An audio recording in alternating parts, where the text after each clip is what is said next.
प्रेम से बोलिए गणपति भगवान की जय। प्रेम से बोलिए वृंदावन बिहारी लाल की जय। प्रेम से बोलिए राधा रानी सरकार की जय। दुर्योधन द्वारा विदुर जी का अपमान। आज इसी पर चर्चा करेंगे भागवत से। सेवकों ने दुर्योधन को समाचार सुनाया। क्या सुनाया? कि विदुर चाचा आपके विरुद्ध बोल रहे हैं। सेवकों ने दुर्योधन को समाचार सुनाया कि विदुर चाचा आपके विरुद्ध बोल रहे हैं। दुर्योधन आग बबूला हो गया और तुरंत ही उसने विदुर चाचा को सभा में बुलाकर उनका अपमान किया। अक्ष ने युधिष्ठिर से पूछा था कि हमेशा के लिए नरक में किससे रहना पड़ता है? तो युधिष्ठिर ने कहा था कि आमंत्रित करके इच्छा पूर्वक दुर्बुद्धि से किसी का अपमान करने वाले को हमेशा के लिए नरक में रहना पड़ता है। किसी को बुला करके अपने घर में आप अपमान कर रहे हैं उसको, जिसके कारण से आपको सदा के लिए नरक में रहना पड़ेगा। दुर्योधन विदुर चाचा से कहता है कि तुम दासी पुत्र हो, मेरा अन्न खाकर मेरी ही निंदा करते हो। दुर्योधन ने विदुर से कहा कि मेरे अन्न खाते हो और मेरा ही निंदा करते हो, मेरे ही विरुद्ध काम करते हो। विदुर जी तो धीर गंभीर थे कि निंदा को सहन कर लेते थे। विदुर में इतना क्षमता था कि निंदा भी विदुर के कोई करे वो सह लेते थे। सभा में निंदा से विचलित न होकर उसे सह ले, वह संत है। अतः संत वही होता है सभा के बीच अगर निंदा करे और सहन कर ले, उसी का नाम संत है। समर्थ होते हुए भी जो सहे वह संत है, वह भगवान का अवतार ही है। वैसे तो विदुर जी में इतनी तो शक्ति थी कि एक ही दृष्टिपात से दुर्योधन को जलाकर भस्मीभूत कर दें। विदुर में इतना शक्ति थी,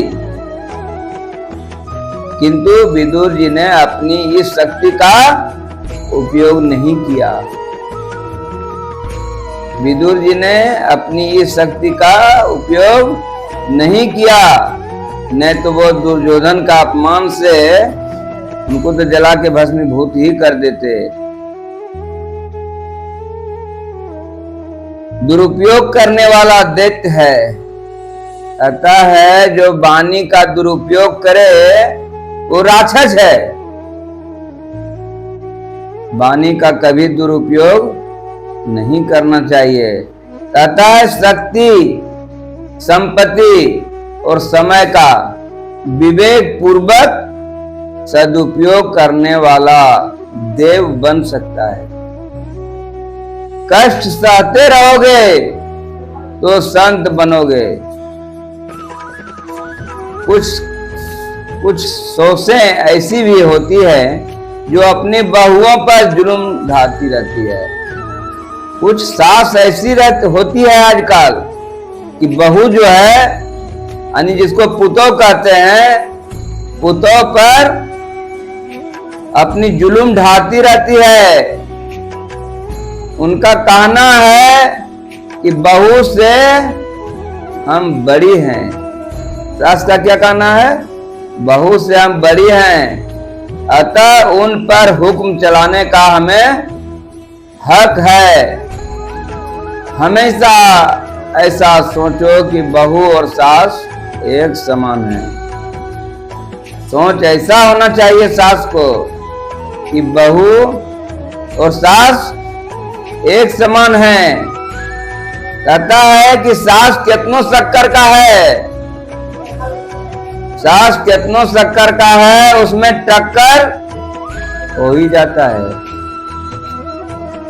सास कितनो शक्कर का रहे लेकिन उसमें टक्कर हो ही जाएगा। इसलिए बहू को सोचना चाहिए कि सास हमसे बड़ी है, वो अगर हमको नहीं बताएगी, नहीं बोलेगी तो और कौन बोलने वाला है। बहू को समझना चाहिए और सास को समझना चाहिए कि अगर मेरी बहू गलती कर रही है, हमसे छोटी है, वो गलती नहीं करेगा तो हम किससे कौन गलती करेगा। ऐसा सोचने वाले के घर लक्ष्मी वास होता है, उसके घर झगड़ा नहीं होता है। इसलिए हमेशा ऐसा सोच होना चाहिए बहू और सास को कि एक समान है। सास बहू से बड़ी नहीं है। किसी भी जीव को छोटा या हल्का मत समझो, किसी भी जीव का हल्का या छोटा मत समझो। जीव ईश्वर का ही रूप है। कहता है जितना जीव है सब में शिव है और सब में ईश्वर का रूप है। विदुर जी की भांति 12 बरस तप करोगे तो सहन शक्ति आएगी। विदुर जी में सहन शक्ति कैसे आई? 12 बरस तपस्या किए तब सहन शक्ति आई। सात्विक आहार करने वाला ही सहन शक्ति प्राप्त कर सकता है। विदुर जी ने 12 बरस भाजी यानी सब्जी का ही भोजन किया। 12 बरस। तुम कम से कम 12 महीने भाजी पर रहोगे तो सहन शक्ति पाओगे। अरे विदुर जी 12 बरस सब्जी खा के रहे, आप तो कम से कम 12 महीना भी रह के देखो।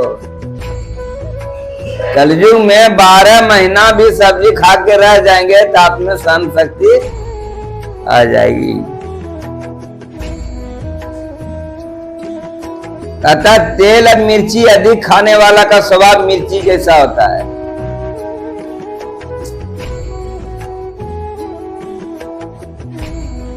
तेल और मिर्ची अधिक खाने वाला का स्वभाव मिर्ची जैसा होता है। आजकल लोग क्यों ज्यादा बकबक करते हैं, क्यों ज्यादा बोलते हैं?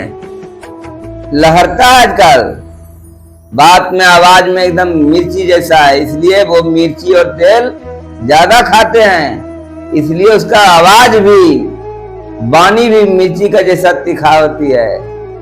इसलिए मिर्ची अधिक खाने वाला का स्वभाव भी मिर्ची जैसा हो जाता है।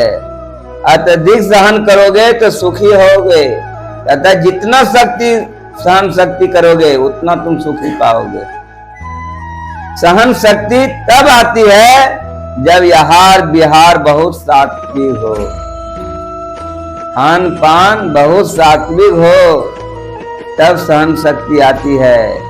इस जीव का स्वभाव ही ऐसा है, उसे जो कुछ मिला है उतना ही वह संतोष नहीं होता। मनुष्य को जो मिल जाए उसी में संतोष रहो, लेकिन ऐसा नहीं होता है। कहता बुद्धि यदि ईश्वर में स्थिर रखोगे तो तुम सब कुछ सहन कर सकोगे।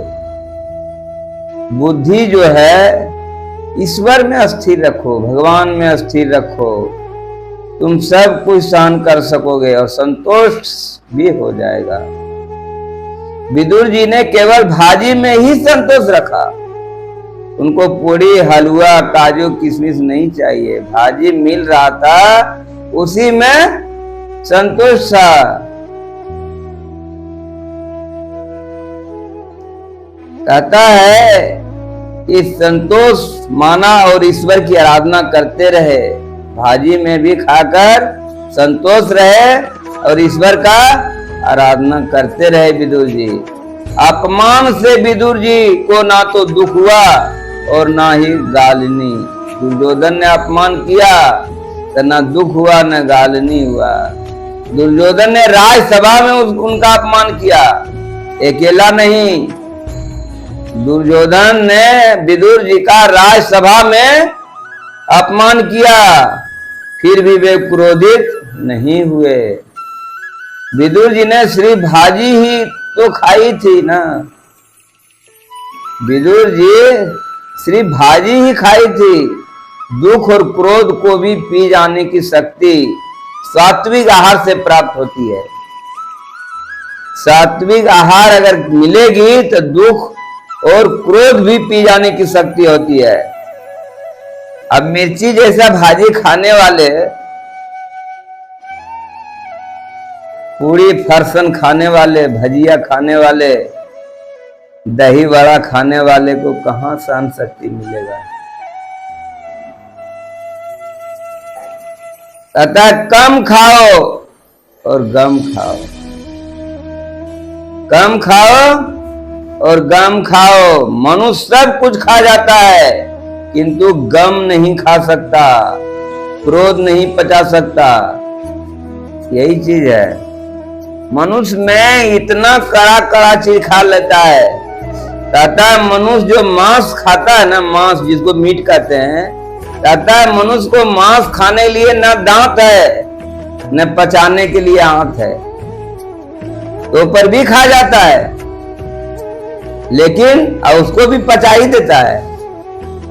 लेकिन गम नहीं खा सकता है, वो क्रोध को नहीं पचा सकता है।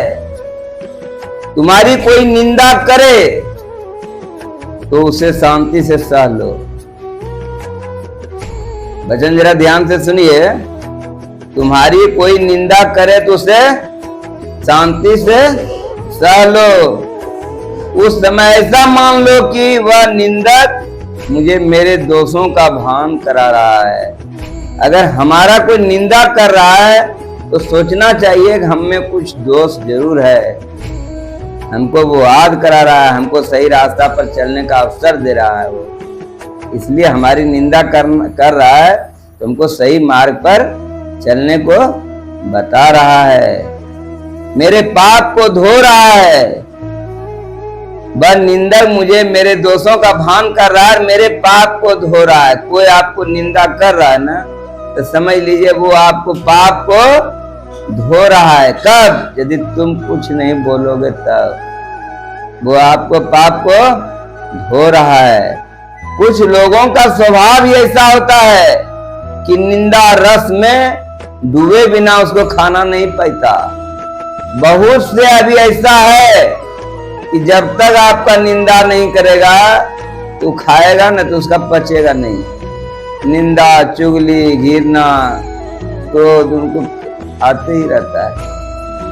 अभी एक मंत्रा पूरा अयोध्या का रामकुल का नाश कर दिया, और अभी जो है सो घर घर मंत्रा हो गया है।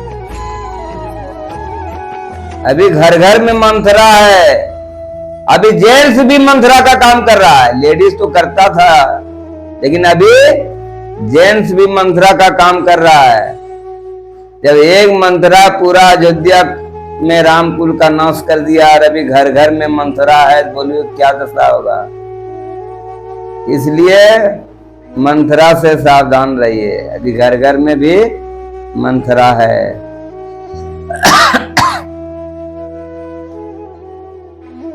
कहता है निंदा रस में डूबे बिना उसका खाना नहीं पाता है। इस दुनिया में किसी को नहीं छोड़ा, इस दुनिया में किसी को नहीं छोड़ा, सभी की निंदा की।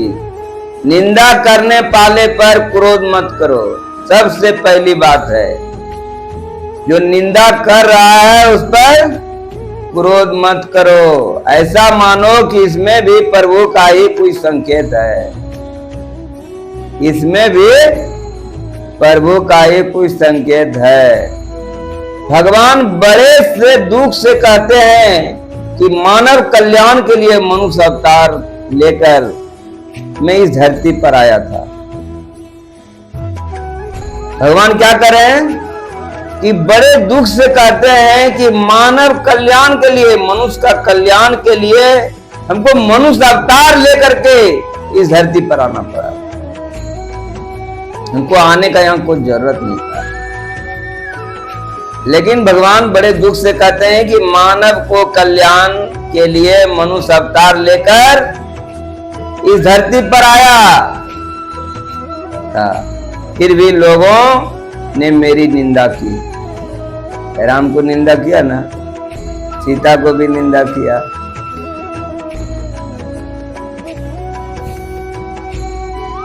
विदुर जी भी अपमान में प्रभु की कृपा ही अनुभव करते हैं। जितना भी मनुष्य धारण किया, राजा से रंग तक, देव से दानव तक, सबों ने निंदा किया।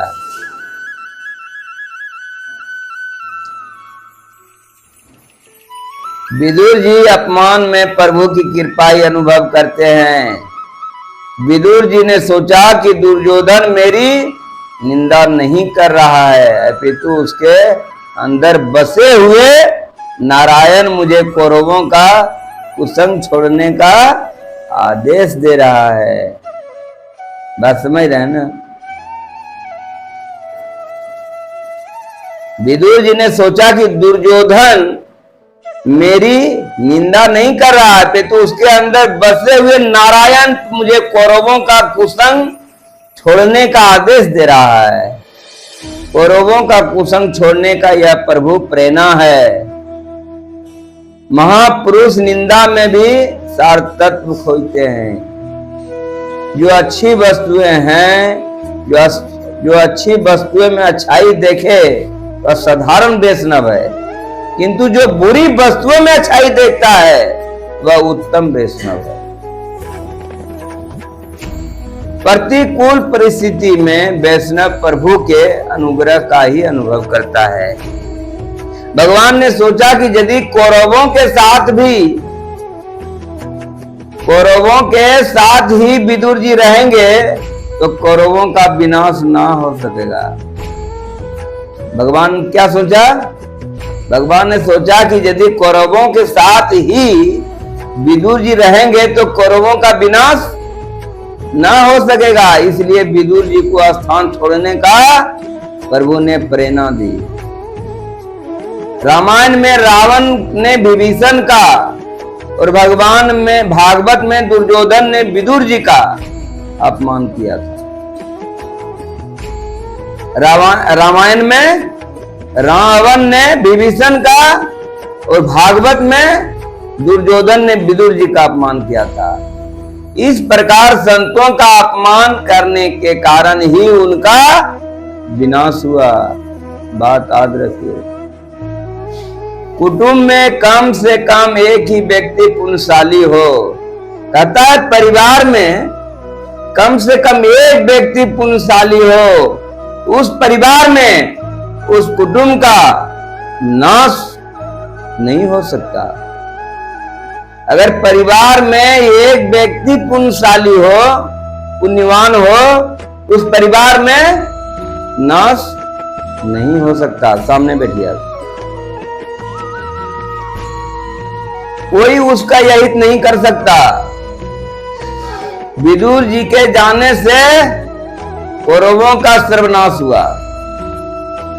विदुर जी अगर कौरव के पास रहते तो वो सर्वनाश नहीं होता। कौरवों के पास हटने से कौरवों का सर्वनाश हुआ। विभीषण के जाने से लंका के रावण और अन्य सभी राक्षसों का संहार हुआ। अगर विभीषण लंका में ही रहता तो लंका का नाश नहीं होता। सब परिवार में एक पुण्यशाली व्यक्ति होता है। रावण के परिवार में विभीषण बहुत पुण्यशाली था। विभीषण लंका से निकले, लंका का विनाश हो। अतः विभीषण के जाने से लंका के रावण और अन्य सभी राक्षसों का संहार हुआ। दुर्योधन ने सेवकों को आज्ञा दी, क्या दी? इस विदुर को धक्के मारकर बाहर निकाल दो। दुर्योधन ने सेवकों को आज्ञा दी कि विदुर को धक्के मारकर बाहर निकाल दो, किंतु विदुर जी समझ बूझकर पहले ही घर से निकल गए। धक्का कायल मारेगा तो। विदुर जी को धक्का मारने का आदेश दिया दुर्योधन ने। लेकिन विदुर जी वहां से पहले निकल गए। धनुष बाण भी वहीं छोड़े गए। कौरवों को इस प्रकार उपदेश दिया गया था कि पांडवों के साथ धनुष बाण लेकर मत लड़ो, अगर लड़ना ही है तो बाणी से लड़ो। कौरवों को इस प्रकार उपदेश दिया गया था कि पांडवों के साथ धनुष बाण लेकर मत लड़ो, लड़ना है तो बाणी से लड़ो। विदुर जी का तीर्थाटन। विदुर जी तीर्थ यात्रा के लिए चल पड़े। जब वहां धक्का निकाल दिए, धक्का मारकर, तो कहां चले गए? तीर्थ यात्रा पर चल पड़े। गिरिधराष्ट्र द्वारा भेजा गया धन उन्होंने लौटा दिया। आवश्यकताएं कम करते जाओगे तो पाप भी घटते जाएंगे। आवश्यकता जो तुम्हारी है कम करते जाओ। आवश्यकता बहुत ज्यादा बढ़ाते रहता है, या ये काम करेंगे, कल घर लेंगे, कल मकान लेंगे, परसों दुकान लेंगे। आवश्यकता जितना जितना है बढ़ते जाता है। कहता है आवश्यकताएं कम करते जाओ तो पाप भी घटते रहेंगे, और जरूरत बढ़ाओगे तो पाप भी बढ़ते रहेंगे।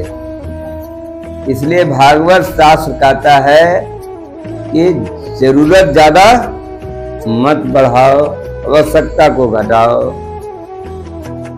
प्राप्त स्थिति से असंतोष का अनुभव ही मनुष्य को पाप करने की प्रेरणा देता है। बात समझ में आ रही ना? कि प्राप्त स्थिति से असंतोष का अनुभव ही मनुष्य को पाप करने की प्रेरणा देता है। इसलिए तो कहा है कि पाप का पिता कौन है? पाप का पिता संतोष है। जिसका संतोष न है वो जानिए कि पाप का पिता है। ये पाप का पिता संतोष और लोभ है, दोनों है। अगर पाप के पास लोभ है, असंतोष है, कभी संतोष नहीं हुआ, जानिए कि हमारा ये पाप का पिता है। जो पाप नहीं करता वो पुण्य ही करता है, जो पाप करता नहीं वो पुण्य ही करेगा ना। विदुर जी 36 बरस की यात्रा करने निकले, एक दिन का नहीं, 36 बरस की यात्रा करने निकले, किंतु अपने साथ उन्होंने कुछ भी नहीं लिया। जबकि आजकल के लोग यात्रा करने निकलते हैं ना तो 36 चीजें साथ लेकर चलते हैं। एक चीज ने 36 चीज साथ लेकर चलते हैं। पूरी, हलवा, बादाम, काजू, किशमिश, जितना भी आवश्यकताएं हैं सब साथ लेकर चलते हैं। अपनी जरूरत को लंबी लंबी सूची बनाते हैं कि बाहर जा रहे हैं तो लंबी लंबी चिट्ठा बनाते हैं, कहीं कुछ भूल ना जाए। सूची बनाते हैं, उसमें से कोई चीज बाकी न रह जाए, इसके लिए पूरी पूरी कोशिश करते हैं। यात्रा का अर्थ क्या है मां जानते हैं? यात्रा का अर्थ है आति त्राति, यानी इंद्रियों को प्रतिकूल विषयों से हटाकर अनुकूल विषयों में लगा देना ही यात्रा है। तीर्थ यात्रा उसी को सफल होती है जो तीर्थ जैसा ही पवित्र होकर वहां से लौटता है। ठीक है? तीर्थ यात्रा उसी को सफल होती है जो तीर्थ जैसा पवित्र होकर वहां से लौटता है। केवल यात्रा करने से ही पुण्य नहीं हो जाता। कई बार तो मनुष्य यात्रा करते करते पाप की गठरी बांध कर लाता है। यात्रा विधि पूर्वक करनी चाहिए। विधि पूर्वक यात्रा करने से ही पुण्य प्राप्त होता है। यात्रा करने के लिए निकलने से पहले प्रतिज्ञा करनी चाहिए कि मैं अब ब्रह्मचर्य का पालन करूंगा, कभी क्रोध ना करूंगा, असत्य नहीं बोलूंगा, व्यर्थ भाषण नहीं करूंगा। ऐसी प्रतिज्ञा करने के पश्चात ही यात्रा आरंभ किया जाता है। बोल दिए प्रेम से राधे राधे।